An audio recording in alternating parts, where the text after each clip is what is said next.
गेल्या वर्षभरापासून संभाजीनगर महानगरपालिकेने दलित, गरीब, अल्पसंख्याक लोकांच्या झोपड्या तोडण्याचं कामकाज केले। त्यामध्ये हजारो लोक ऑलरेडी बेघर झालेले। माननीय न्यायालयाच्या निर्णयानंतर संभाजीनगर महानगरपालिकेने कायदा आणि संविधानाचा अपमान करून आणि अंमलबजावणी न करता हजारो लोकांना येत्या 15 दिवसांमध्ये बेघर केलेले।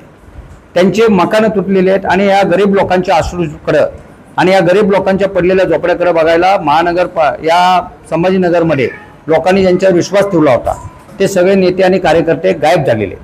त्यामुळे लोकांच्या अश्रूंनी या मैदानामध्ये आम्हाला खेचून आणलेले आणि भारतीय दलित कॉपरेची भूमिका आहे, आम्ही कोणत्याही माणसाला बेघर होऊ देत नाही, कोणत्याही माणसाला घरापासून वंचित ठेवणार नाही, कोणालाही त्यांचा निवारा उजाडू देणार नाही।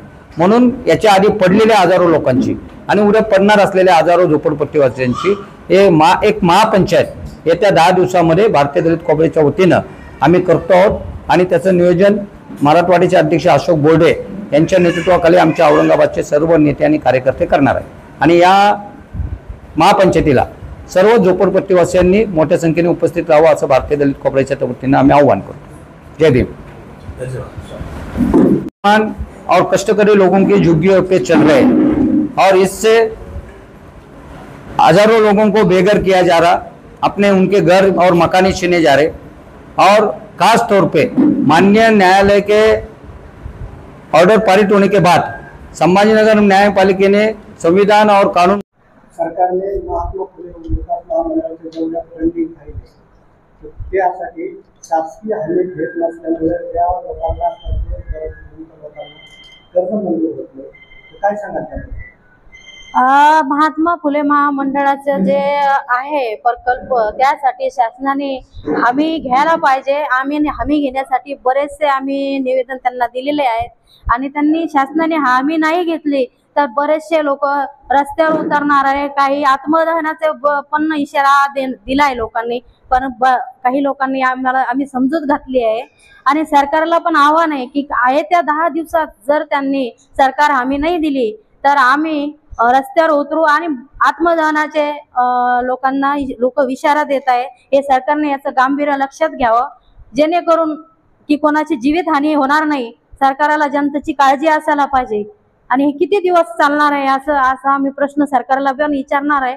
आम्ही लाटणं मोर्चामध्ये हे सगळे प्रश्न मांडणार आहेत।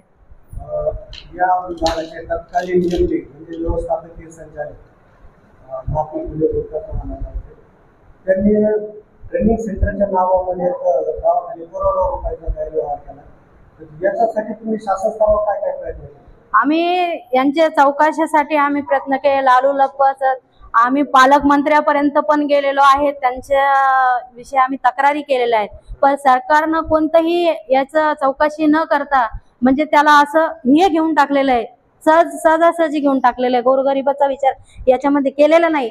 पण आम्ही सरकारला आता बरेचसे निवेदन दिलेले आहेत आमच्याकडून आमच्या संघटनेमार्फत, पण आता आम्ही गप्प बसणार नाही, कारण येत्या 10 दिवसात महिला मंडळ पूर्ण भारतीय दलित कोबरा संघटनेच्या वतीनं आम्ही लाटणे मोर्चे काढणार आहे आणि बरेचसे लोक आत्मदहनाचा पण प्रयत्न करणार आहे। सरकारला बार आम्ही सांगतोय की याचं गांभीर्य लक्षात घ्यावं।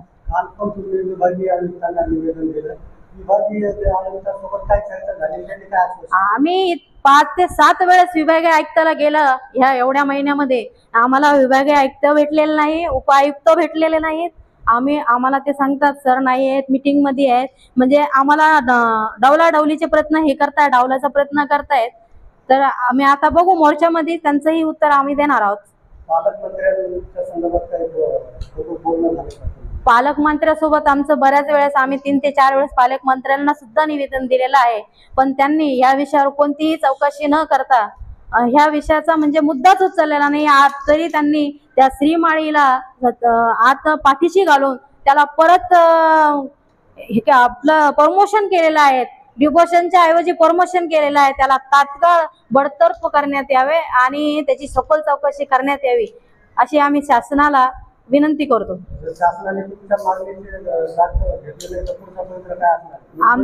मुंबईचे आझाद मैदान इथं भव्य लाटण बेलना मोर्चा आम्ही काढणार आहे, याची सरकारने नोंद घ्या।